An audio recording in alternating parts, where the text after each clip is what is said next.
So when we met the other day, us teachers, I completely forgot about going over rubrics for writing assignments. And I thought that would be something that would be pretty helpful. One of the things you can do when you set up an assignment, let's just say we'll call it essay, is you can use a rubric to grade it. And all you need to do is, I'm going to set this for March so it doesn't get anybody confused.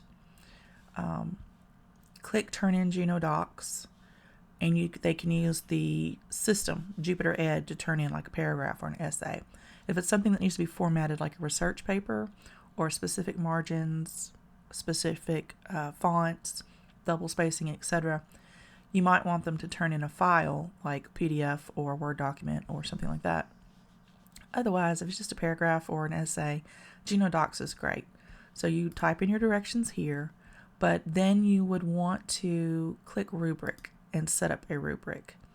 And I am not a writing person, so I'm just using the one that my son, he uses the Essentials in Writing, and they use Canvas to grade the assignments. So I'm just going to copy and paste a few of them just to give you an idea. So it's format, full points. That's the format that is wanted, and we'll give that a 3. Partial points. And I'm sure you can Google and find one that you like to use. It's entirely up to you. Organization. I'm just trying to give you an idea of how it all works. So 3 points. They use the point system differently. This is a little bit more the same points per. But I think you can change that actually. So yeah, let's see. I think you can change this to 0, and you can change this to 0, and you can change this to 0.5, and you can make this 1. You can make this 1, 2, 3, and then you can, set up however you want to. Like I said, I'm just copying and pasting because I don't know anything about writing. That is why I use a writing service that grades my children's writing up until Lauren started cottage school. Now I just use this for my son. It's a pretty good system.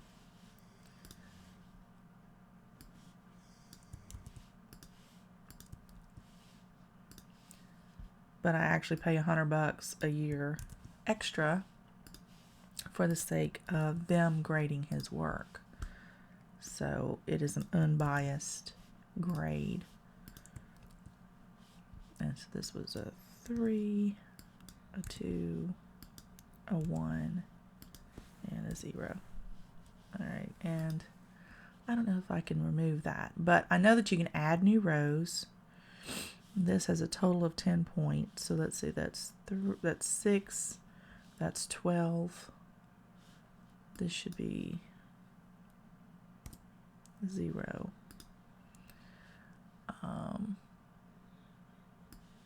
May have to do this. Go 1.5.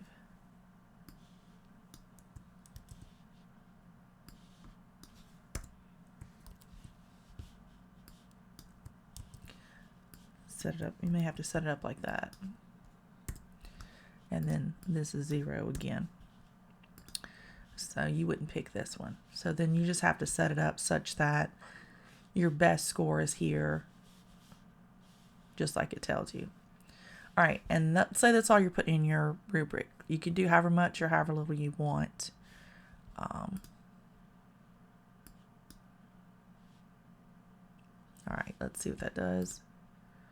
So that's your rubric, and you've got your scores set up, and it's going to automatically put it in there. Now I think, let's see, that's 612. Oh, I'm sorry. 3 and 6. 7 is the highest score you can get. So what you're going to want to do is go back out to the assignment and make it 7 points. Whatever your total for the rubric is, that's what you're going to want to put right here. All right, so let's say that's done. And I'm going to log out. And then I'm going to log in as my daughter.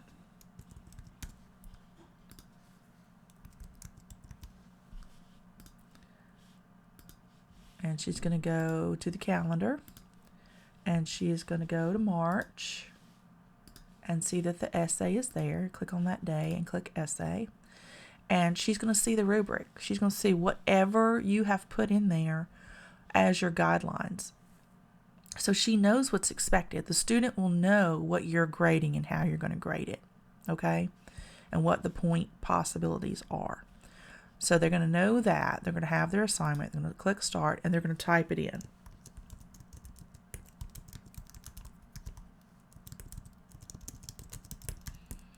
Okay, and we're going to give it a title.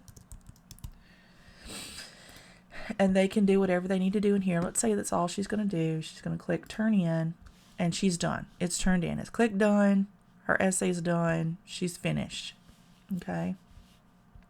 So she's going to log out, and then I'm going to log in.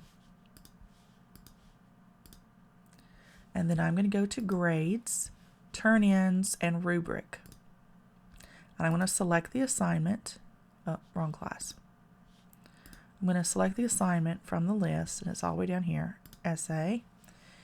And if you want to, you can click anonymous, and you won't know who you're grading, which is kind of neat. So you get an unbiased grade, and you can scroll through. So here's, obviously this is Lauren's because it's the only one turned in, but here it is. And you, let's say you printed out your rubric, so you have what you would go by in paper format, or you have it somewhere where you can see it, right? So format, okay, format is the right font and it's okay. Organization, And let's say on content she gets a 0 because she has nothing there, right? So that's how you do the rubric. You just click on the number associated with what you put in, and then you click use a score and it drops it in. Or you can change it. You can actually change that to something else if you want to. But otherwise, it's going to default to whatever you selected in the rubric. And you can make a comment, and then you're done. Okay? So we log out. We go back to Lauren.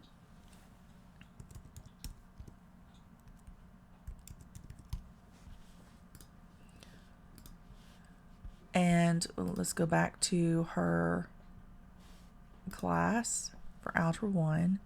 And let's go look at essay. And then this is what she sees. She sees she got a 3, which is an F, 3 out of 7. And it shows her what was selected for her rubric. So these are the points that she got and why. So I think it's really a cool way to grade the writing assignments using this rubric. And once you set it up for one, then you can copy that rubric for any future assignments. And I'll show you how to do that right quick, because I need to go delete this assignment anyway. So let's say I'm in this class and I want to create a new assignment. We'll call it Essay 2, and I'm going to put it in March again just so it doesn't confuse any of the girls who might be in there right now. And I am going to click Turn in Geno Docs, and Rubric, I'm going to copy over here. I'm going to select Essay 3.1 and click Copy. So it copies the rubric that I had already created that one time, and I don't have to do anything else. I can click Done, and now I have that rubric. I click Done again. So that rubric is now set up for this assignment. So it's going to be the same thing. So you could set up a good general rubric for your first writing assignment and then copy it to all future writing assignments just by clicking the rubric button and copying it over in that little section.